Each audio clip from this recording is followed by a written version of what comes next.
Monsieur Denis Jeffrey, qui est professeur titulaire à la Faculté des sciences d'éducation de l'Université Laval et chercheur régulier au Centre de recherche interuniversitaire sur la formation et la profession enseignante, mieux connu sous l'acronyme CRIFPA. Ses recherches portent sur l'éthique professionnelle et les rites scolaires. Il a notamment publié aux presses de l'Université Laval Enseigner et séduire, enseigner et punir, en référence à Foucault, j'imagine, non? Beaucoup. Et enseignant dans la violence. La communication qui sera prononcée par M. Jeffrey s'intitule Laïcité, voile musulman et neutralité éthique. Alors, la parole est à vous. Merci. Merci beaucoup, Mathieu. Puis, merci beaucoup au gré de m'avoir permis de vous parler aujourd'hui. D'ailleurs, je vous souhaite en départ bon après-midi et puis bonne écoute. Donc, c'est évident que mon propos est beaucoup fondé sur le débat québécois récent autour de la Charte des valeurs du gouvernement du Québec. Et puis, surtout autour de la question du port de signes religieux ostensibles. Donc, j'ai cherché depuis 6 mois à réfléchir sur cette question-là pour essayer de comprendre ce qui se cache derrière toute cette question du port du voile. Déjà, avec M. Milot tout à l'heure, je pense qu'il a répondu à certaines de mes questions. Donc, je vais m'inscrire d'ailleurs dans l'esprit de sa pensée pour poursuivre la réflexion qu'il a entamée tout à l'heure. OK? Ma présentation se divise en 5 points. Donc, pour commencer, je veux vous parler d'une expérience personnelle que j'ai intitulée La veuve et le voile. Par la suite, je vais vous parler de la polysémie du voile, d'ailleurs, qui a été abordée ce matin. Par la suite, l'éthique de l'enseignant et le voile. C'est une question fondamentale puisque je suis un spécialiste d'éthique professionnelle des enseignants. Donc, cette question d'éthique me tient à cœur. Et juste un petit mot sur la laïcité au Québec, parce que j'ai eu l'impression au cours des 6 derniers mois qu'on a dit plusieurs choses qui m'apparaissaient souvent contradictoires, comme si la laïcité, c'était quelque chose de nouveau au Québec, alors qu'évidemment, ça a une histoire.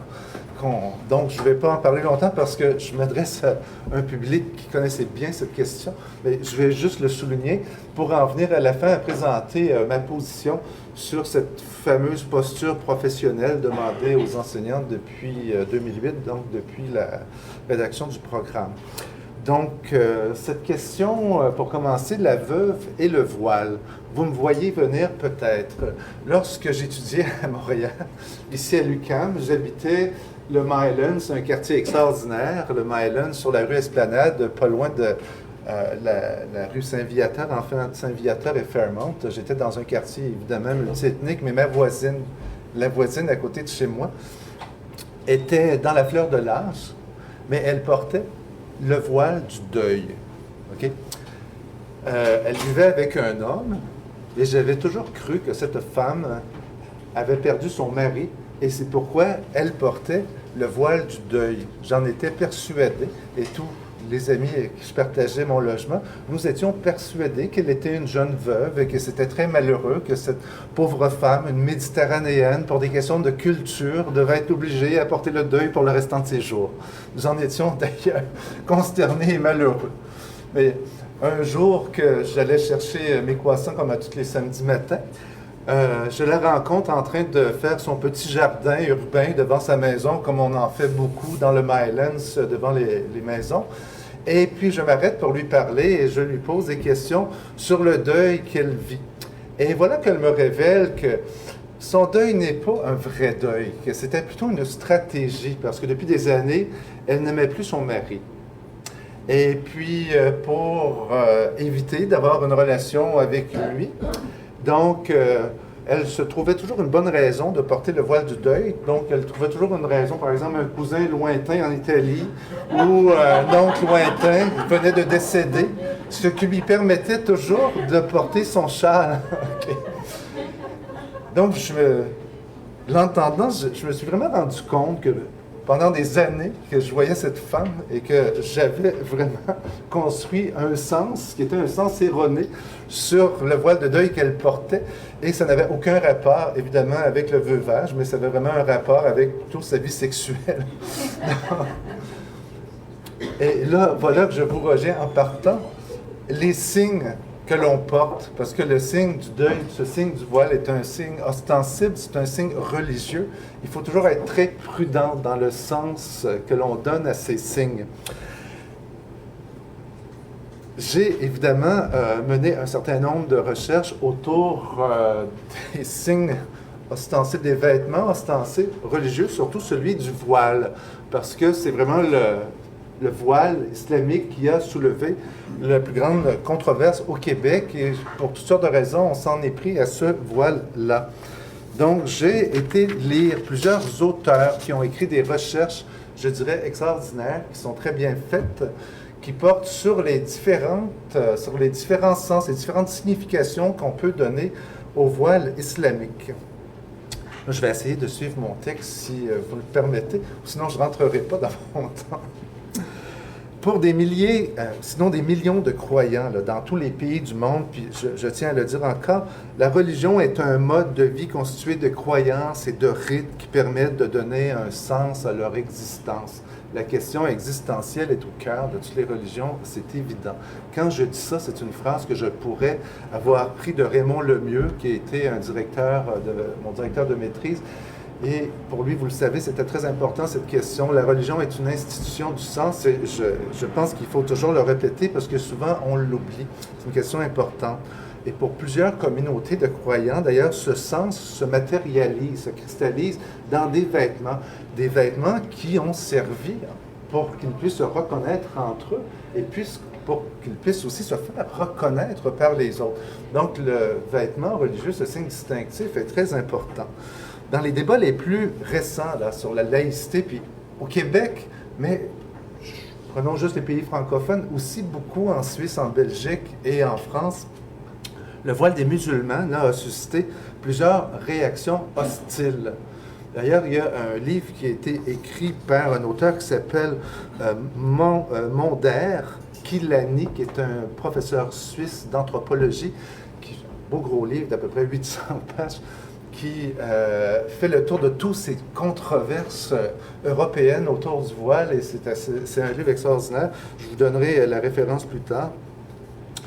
Donc, le voile a suscité beaucoup de haine, puis aussi on doit s'inquiéter de ce discrédit, surtout lorsqu'on associe le voile, évidemment, à l'intégrisme religieux.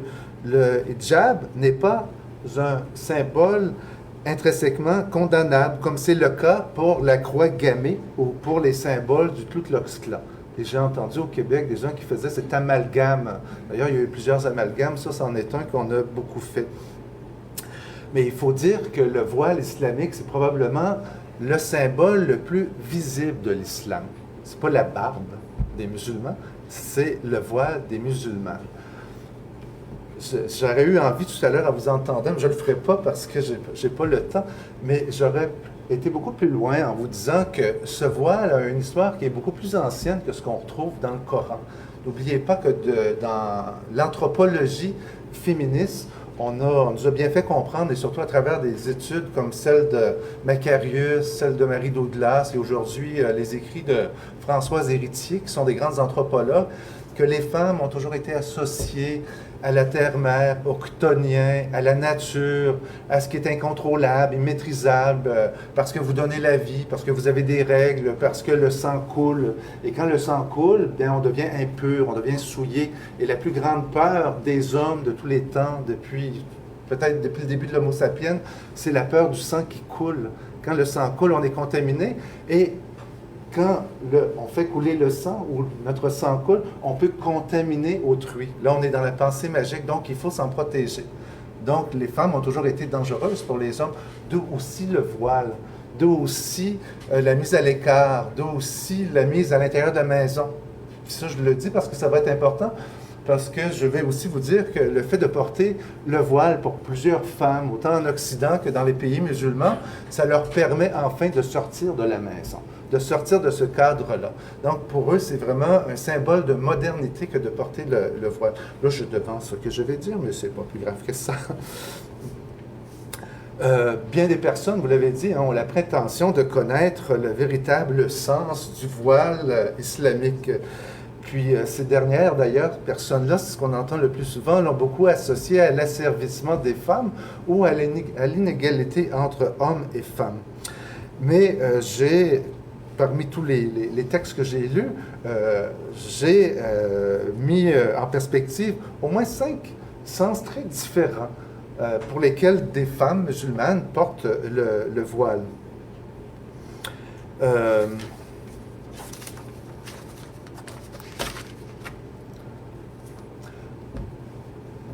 Des recherches menées entre autres par 2 femmes, Gaspard et Coro Cavar, nous disent que pour beaucoup de musulmanes, le voile vient atténuer une image très moderne qui est liée au fait que les femmes, ici à Christian Dior, les femmes souvent se révèlent à travers une posture, des images, des représentations d'elles-mêmes qui passent par des postures alléchantes, sexy et même provocantes. Donc, pour elle, c'est une façon de se protéger contre ces images-là. Elle n'adhère pas du tout à ce qu'on pourrait appeler une marchandisation du corps. Donc, c'est une lutte, d'ailleurs, très féminine et très féministe contre la marchandisation du corps. Ce qui me surprend au Québec que des féministes ont pris position pour la charte, parce qu'ils n'ont pas vu que pour plusieurs femmes qui portent le voile, c'était aussi un symbole, une façon de lutter contre la marchandisation du corps féminin. Pour d'autres femmes, et puis là je cite une étude qui a été menée par Myriam Sellami, qui a écrit un livre qui s'intitule, je l'ai écrit ici, « Adolescente voilée, du corps souillé au corps sacré ». Myriam Sellami nous dit des choses comme ceci. J'ai trouvé qu'il y a plusieurs choses, c'est un gros livre, mais moi, cet élément, je l'ai trouvé fort. Elle nous dit que beaucoup de jeunes femmes dans les pays maghrébins, entre autres, elle est tunisienne, vont mettre le voile pour sortir de la maison pour ne pas se faire draguer, harceler par les hommes. Lorsqu'elles vont se rencontrer au café ensemble, elles mettent un voile parce que ça leur permet d'être enfin ensemble et de pouvoir discuter sans être dérangés, parce que les hommes musulmans ont, la séduction parfois facile et intense, disons-le comme ça. Donc, ça les protège. Sinon, c'est même jeunes filles disent qu'ils ne porteraient pas le voile, mais qu'il est préférable de le porter pour se protéger de la drague constante des hommes dans les pays maghrébins. Donc, c'est une forme de protection. C'est pas parce qu'elles veulent montrer qu'elles sont musulmanes, mais c'est vraiment un acte, un symbole social à ce moment-là, un symbole social de protection. Vu sous ce même angle, le voile permet aussi l'accès à la vie publique des femmes musulmanes, puisque le couvre-chef, sans ce couvre-chef, elles ne pourraient sortir de la maison. C'est un petit peu ce que je vous disais tout à l'heure. Donc, plusieurs femmes qui portent le voile dans l'espace public sont des professionnelles. Elles sont éduquées, elles sont urbanisées et avancent fermement, moi je dirais, vers le chemin de leur émancipation. Et puis, quand on lit les études là-dessus, beaucoup de femmes vont dire que notre émancipation va passer par le port du voile, ou sinon on ne peut pas sortir de la maison. J'ai beau avoir été à l'université, être une professionnelle, si je veux travailler, je dois mettre le voile, et ils le voient comme une étape qui va leur permettre, surtout dans les pays plus orthodoxes, qui va leur permettre de s'émanciper. Et ça me paraît très important de le dire. Mon Dieu, bon, ça me fait déjà 4 exemples. Je ne suis plus mon texte, mais c'est pas plus grave que ça. Donc, comme vous l'avez dit, le symbole du voile est polysémique.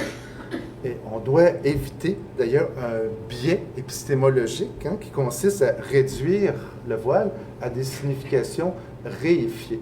C'est pourquoi on ne peut pas connaître la valeur d'une chose sans interviewer les personnes, sans avoir des entretiens avec les personnes qui le portent. Puis ça, c'est très important, parce que ce biais épistémologique, qui est aussi un vieux biais anthropologique, vient de loin. Toute l'histoire de l'anthropologie occidentale montre que ce biais a toujours été très présent. Combien d'anthropologues qui ont fait un travail en Afrique, en Océanie, même ici en Amérique, auprès des peuples autochtones, après avoir interviewé une personne, avaient l'impression de connaître la totalité des mentalités et de la culture. Une personne. On avait l'impression que La personne était un clone qu'elle représentait tout le monde. Ce biais-là est très présent dans la plupart des grandes études anthropologiques et dorénavant, on doit tout faire pour le casser. Si on veut avoir des significations des modes de vie des personnes, on doit en interviewer plusieurs. Et c'est même pas certain, après en avoir interviewé plusieurs, qu'on soit capable de reconstruire leur réalité.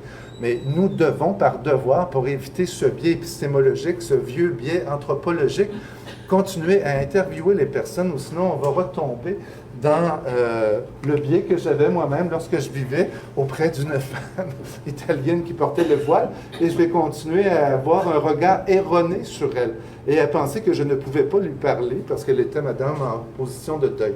Donc, vous voyez comment ces biais peuvent induire des comportements de notre part à leur égard parce qu'on projette sur elle des significations, alors que si je lui avais demandé avant, je n'aurais probablement j'aurais évité ce biais. L'éthique de l'enseignant et le voile. Certains soulignent ou certains soutiennent même que le port de signes religieux là, communique des croyances incompatibles avec la laïcité. Ben, c'est le discours qu'on entend depuis 6 mois, c'est le discours de M. Drainville. Et d'autres considèrent que les musulmanes qui portent le voile ne pourraient respecter leur devoir de réserve et de neutralité inhérent à l'éthique des enseignants. Pour moi, les enseignants ont plusieurs devoirs d'éthique, mais ces deux-là sont très importants. En général, il y a 8 devoirs qu'on a mis à jour pour ce qui touche à l'éthique des enseignants. À travers toutes les recherches que j'ai faites sur l'éthique des enseignantes, et d'ailleurs, ce sont des devoirs qu'on va retrouver chez tous les enseignants qui se sont regroupés en ordre professionnel, et puis dans le monde anglo-saxon et les anciennes colonies anglo-saxons, dont l'Inde, c'est assez surprenant, mais plus de 30 États indiens, on retrouve des enseignants regroupés dans un ordre professionnel. Ils se sont donné un code d'éthique professionnelle. Donc, on le trouve partout dans les pays anglo-saxons, et nous, je pense qu'on peut s'en inspirer d'ailleurs pour penser à la professionnalité éthique des enseignants.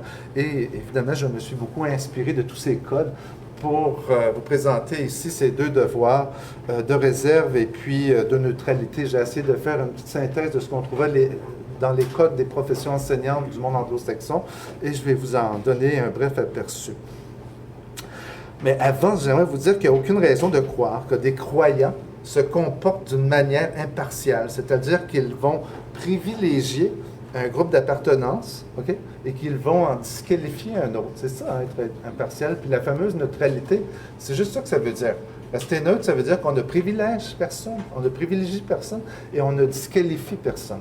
C'est vraiment le sens premier de cette norme de neutralité que l'on trouve dans les codes d'éthique.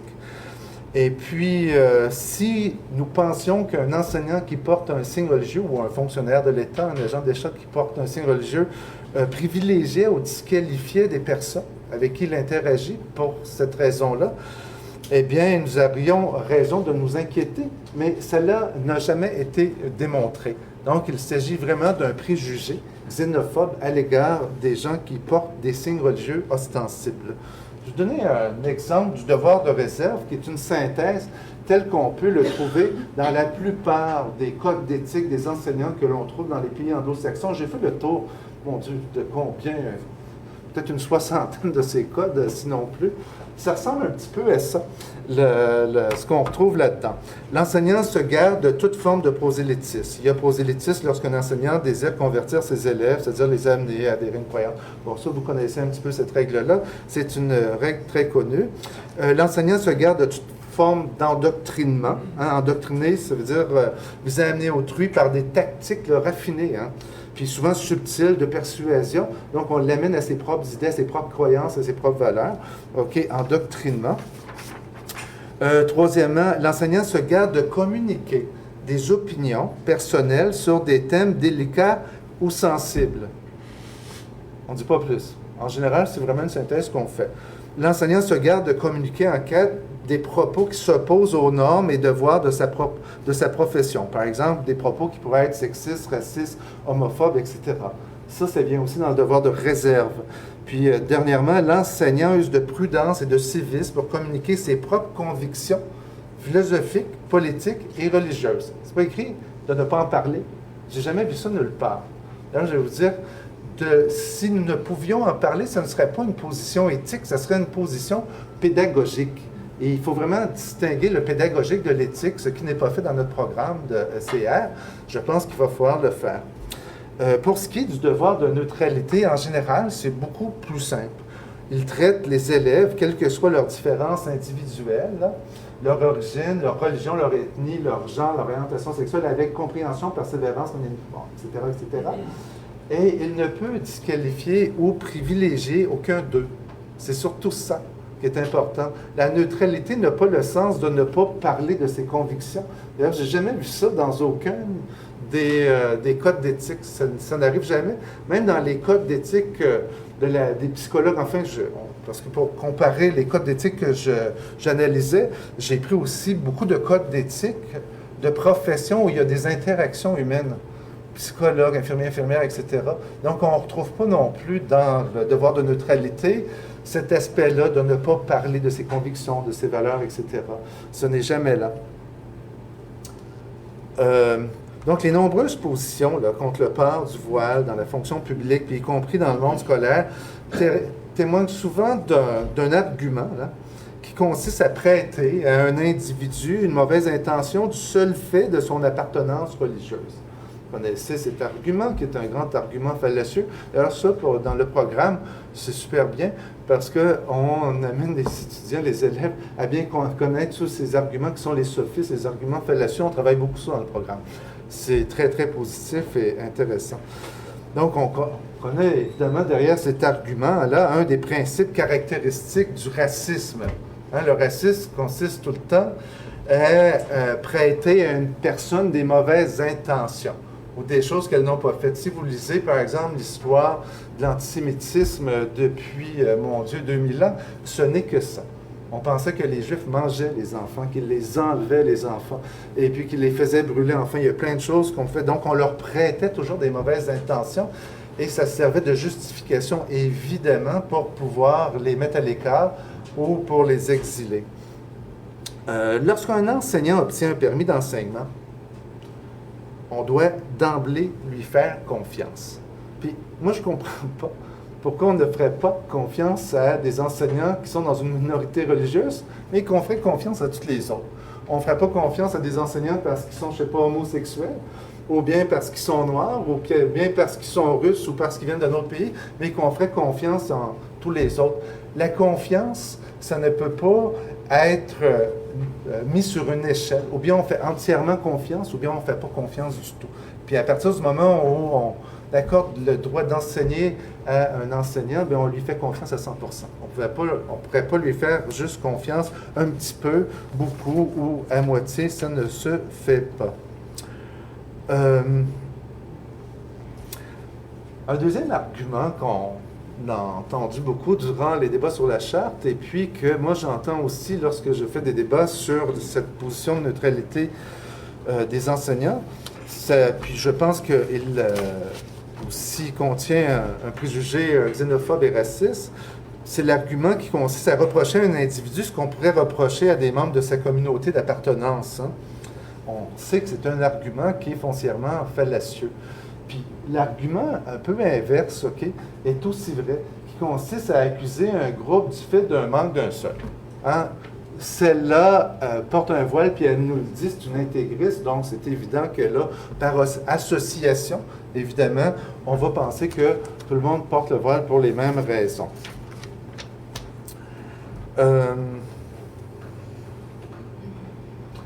Il n'y a aucune raison de croire qu'un signe religieux, là, porte des valeurs en contradiction avec les fonctions d'un enseignant. Il n'y a aucune raison de le croire.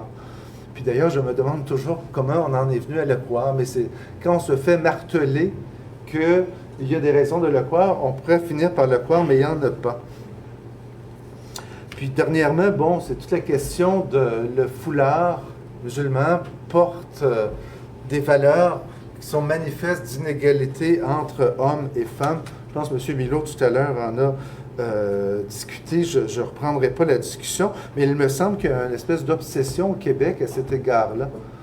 Alors que les manifestations d'inégalité hommes-femmes Ils sont multiples dans la société québécoise. Donc, la question que je me posais, c'est pourquoi cibler plus particulièrement le foulard de quelques musulmanes qui habitent le Québec? Moi, je me dis, si jamais ces femmes sont victimes et qu'on les aide, et puis qu'on vise leur mari, s'ils sont soumises à leur mari, qu'on vise leur mari, mais on le sait au Québec, puis d'ailleurs, je ne sais pas pourquoi Mme Jeannette Bertrand l'a oublié, que la seule façon de s'en sortir, c'est par l'éducation. Elle a été une grande éducatrice et je pense qu'elle a beaucoup contribué à l'égalité entre hommes et femmes. Et la seule façon de s'en sortir aussi, si jamais des femmes sont victimes d'une soumission de leur mari, parce qu'ils sont peut-être dans un patriarcat, dans un paternalisme, mais on va s'en sortir par l'éducation. Hein? On ne s'en sortira jamais en accusant ces femmes de porter les stigmates de l'inégalité homme-femme.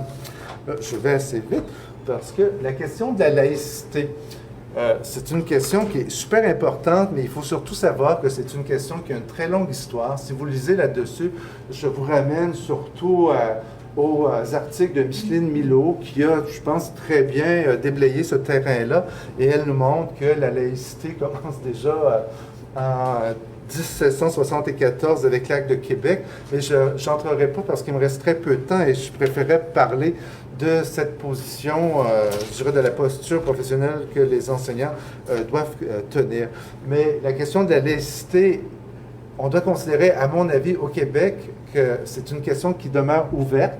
OK? C'est pas que la laïcité soit ouverte, mais c'est une question qui demeure ouverte, que notre laïcité, le processus de laïcisation est inachevé parce qu'il y a encore plusieurs questions qu'on doit se poser.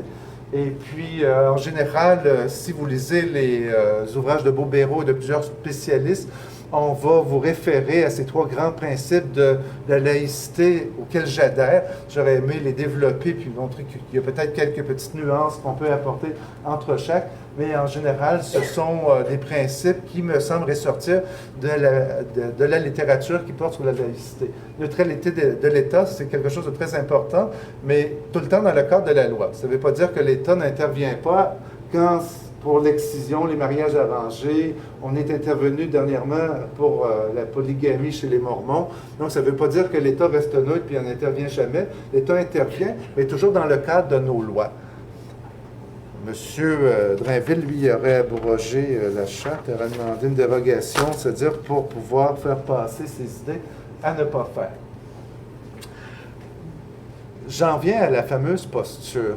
Je pense tout à l'heure, vous avez présenté, Nancy, ce paragraphe qui est très connu concernant la posture, et puis je vais finir là-dessus. Où on disait que les enseignants doivent conserver une position d'objectivité, d'impartialité. Mais moi, ce qui m'a toujours interpellé, c'est plus cette fameuse question où on dit qu'il doit s'abstenir, OK, de parler de ses convictions, de les exprimer. Bon, en partant, vous le savez, c'est impossible parce qu'un enseignant peut porter des signes religieux ostensibles. Donc, c'est comme évident que si vous portez le voile, vous pouvez le porter sans être musulman, mais la plupart des femmes qui portent le voile musulman, en général, sont musulmans. Donc, les élèves à qui vous enseignez savent d'emblée que vous êtes musulman et vous pouvez aussi porter des signes catholiques ou des signes juifs. Cela, c'est permis, et ce l'est encore et ça le sera assez longtemps parce que le gouvernement péquiste n'est plus au pouvoir présentement. Moi, j'ai toujours pensé que la formule est un petit peu maladroite, qu'elle aurait pu être formulée autrement. Parce que ce qui est important pour nous, c'est que les enseignants d'ECR, comme tous les enseignants du Québec, respectent leur devoir de neutralité et le devoir de réserve, comme je l'ai montré tout à l'heure. Et s'ils respectent ces devoirs-là, cela n'implique pas qu'ils ne parlent pas de leurs convictions ou qu'ils ne parlent pas qu'ils ne partagent pas avec les élèves différentes positions politiques ou différentes positions qu'ils ont sur les valeurs, les croyances, les convictions. D'ailleurs, puisque, à mon avis, ça touche vraiment à deux dimensions très différentes, la dimension pédagogique, et je pense que partager avec ses élèves de ses convictions, croyances, valeurs, ça touche à une dimension pédagogique et non pas une dimension éthique. Si ça touche à une dimension pédagogique, là, il faudrait se poser la question, à partir de quels critères de normes, là, j'avais écrit cette question-là, à partir de quels critères de normes un enseignant échoue à ses devoirs, ben, ça c'est la première, éthique de réserve neutralité, puis à quels critères ou normes un enseignant échoue à montrer qu'il est incompétent en termes pédagogiques. Okay? Pour moi, la question est là. Donc, un mot sur, parce que je l'ai entendu tout à l'heure, il ne faut pas influencer les élèves. Quand j'entends ça, moi je suis un pédagogue. Je suis formé pour être un pédagogue. C'est drôle. Être un pédagogue, enseigner, c'est influencer des élèves. Nous ne faisons que ça. Nous voulons les influencer pour qu'ils deviennent autonomes, pour qu'ils deviennent respectueux des autres. Nous les influençons pour qu'ils apprennent. La pédagogie vise à influencer un élève pour le mettre au travail, pour qu'il puisse apprendre. C'est ça la pédagogie, et ce n'est que ça. Nous passons notre temps à les influencer, mais pour qu'ils deviennent meilleurs, pour qu'ils grandissent, pour qu'ils s'accomplissent, pour qu'ils deviennent... Enfin, pour qu'ils apprennent. C'est ça la pédagogie. La pédagogie sans influence, c'est impossible. Et si vous lisez tous les grands procès qui ont été faits contre des enseignants, les grands procès de 1996, où des enseignants ont été accusés pour, je ne rentrerai pas là-dedans, mais pour toutes sortes de raisons, les juges en chef de la Cour suprême du Canada disait explicitement, enseigner, c'est influencer les élèves. Et puisqu'un enseignant influence les élèves, ça prend une éthique. Donc, c'est un métier de responsabilité. Cette influence ne doit pas se faire n'importe comment. D'où un code d'éthique obligatoire pour les enseignants et d'où aussi des cours de pédagogie qui sont essentiels. Moi, tout à l'heure, ce matin, quand je vous disais que c'est nécessaire et essentiel que dans les programmes, on parle de pédagogie, c'est parce que l'enseignement ne se fait pas n'importe comment. Et il y a des spécialistes qui nous disent, qui font des recherches qui nous disent que pour enseigner tel contenu, il y aurait 3 méthodes pédagogiques pour le faire, pas 5, pas 10. 3 qui fonctionnent bien, 2 qui fonctionnent moins bien, puis 3 qui n'ont pas fait leurs preuves. Les sciences nous disent ça. J'ai la prétention de dire que de plus en plus, on s'en va vers une pédagogie scientifique parce que les recherches, maintenant, commencent à donner des résultats probants, des données probantes, et qu'on doit maintenant enseigner ces méthodes qui fonctionnent pour l'enseignement. C'est pourquoi la question là, des normes pédagogiques pour parler de ses convictions, pour parler de ses valeurs, pour parler de ses croyances, c'est les spécialistes dont plusieurs d'entre vous êtes, qui allaient nous dire comment le faire. Ce n'est pas de ne pas le faire, c'est de le faire de la meilleure façon possible. Moi, c'est ce à quoi je crois. Et puis aussi, peut-être je vais finir là-dessus, à défaut, là, de demander à un enseignant le mutisme, je dirais, pédagogique, comme plusieurs d'entre vous le disaient, il faut plutôt lui demander toujours d'avoir une attitude critique, une attitude réflexive, une pensée critique sur ce qu'il dit, sur ce qu'il fait, puis dans un sens vraiment éthique. Ce qu'on demande aux enseignants, puis ce qu'on lit dans tous les codes d'éthique de la profession enseignante, c'est d'être capable d'expliquer, là, puis de justifier tout ce qu'on fait et tout ce qu'on dit en classe. Puis on peut faire et on peut dire plusieurs choses, mais il faut être capable de l'expliquer aux parents, aux enfants, aux directions d'école, puis à tout le monde en général. Ce n'est pas un acte gratuit. Si on ne peut pas expliquer ce qu'on est en train de faire lorsque on se révèle, lorsqu'on témoigne de nos convictions, on est dans un problème. On est vraiment dans un problème de professionnalité. On n'est pas des professionnels. Un professionnel sait tout le temps ce qu'il fait. C'est pourquoi cette question-là, pour moi, est foncièrement liée à une question pédagogique. Puis, je peux vous dire aussi, en terminant, que pour des enfants, c'est tellement important de savoir qu'un enseignant a des vérités à lui, qu'il croit en quelque chose, que quelque chose en quoi il espère, qui donne un sens à sa vie. Moi, je ne pense pas, comme c'est écrit dans le rapport Taylor-Bouchard, puis je lisais encore avant-hier un texte de M. Bouchard, où il disait qu'il ne faut pas influencer les élèves. Si on lui révèle nos croyances, ça va l'influencer, ça ne fonctionne pas comme ça. Si ça peut l'influencer sur quelque chose, c'est de croire que des personnes, enfin, qui ont trouvé un sens en leur vie, ça va bien, ils ont la joie de vivre, ils sont dans un bonheur, un certain bonheur, c'est ça qu'on leur, je dirais, c'est ça qu'on leur, comment le dire, c'est ça qu'on leur communique quand on leur parle du sens à notre vie. N'oubliez pas que le Québec fait encore partie des pays où il y a énormément de suicides chez les jeunes, où il y a énormément de jeunes garçons qui décrochent, puis souvent c'est lié au sens à la vie, évidemment. Donc, si vous êtes une personne qui vivez bien votre sens à la vie, ce que vous allez témoigner, c'est que ça va bien. Et c'est pas... le sens lui-même, mais c'est le fait que vous avez un sens que vous donnez à votre vie qui compte. Et moi, c'est ce que je retiens beaucoup lorsque j'ai enseigné au secondaire. C'est vraiment ce que je vivais avec les jeunes. Quel que soit le sens que je donnais à ma vie, c'est le fait que j'ai un sens à ma vie, que ça aille bien dans ma vie, ils trouvaient ça extraordinaire. Et c'est pas parce que j'étais catholique ou j'étais autre chose, mais c'était ça qui leur parlait le plus. Donc, c'est pourquoi il faut faire attention en se disant, moi, je ne leur parle pas du sens que j'ai. Moi, je pense que oui, à l'intérieur, évidemment, de normes, de structures pédagogiques, on peut le faire. Puis, évidemment, aussi à l'intérieur d'un cadre éthique, en respectant son devoir de réserve et son devoir de neutralité dans le sens que je l'ai dit là, et non pas dans ce qui est écrit dans le programme. Neutre veut dire ne pas parler de ses convictions. Neutre veut dire ne pas disqualifier et ne pas avantager. C'est vraiment le sens éthique de cela. Donc, j'ai assez parlé, je vais m'arrêter ici. Merci beaucoup de votre écoute.